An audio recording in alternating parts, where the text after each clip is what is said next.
একদিন তরুণ মজুমদার সত্যজিৎ রায়ের বাড়িতে। সত্যজিৎ রায় প্রশ্ন করলেন, তুমি আজ কি মনে করে?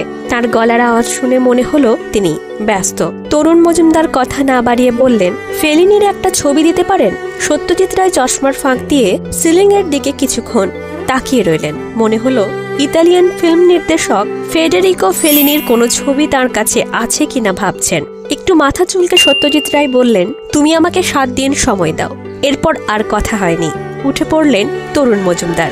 7ম দিন সকালে সত্যজিৎ রায় একটা ম্যাগাজিন এগিয়ে দিয়ে বললেন, একটাই ছবি পেয়েছি, হালকা সমস্যা আছে, তবে তোমার মনে হয় কাজ হয়ে যাবে। সত্যজিৎ রায় প্রশ্ন করলেন, আচ্ছা ফেলিনির ছবি তোমার কি কাজে লাগবে? তরুণ বাবুর মুখে যেন খেলা করছে লজ্জার ছায়া। তিনি বললেন, ফুলেশ্বরী ছবিতে নাম দেখানোর সময় একটা গান দেব, তাতে ফেলিনি আছেন, আপনিও আছেন। শুনে হো হো করে হেসে উঠলেন সত্যজিৎ রায়।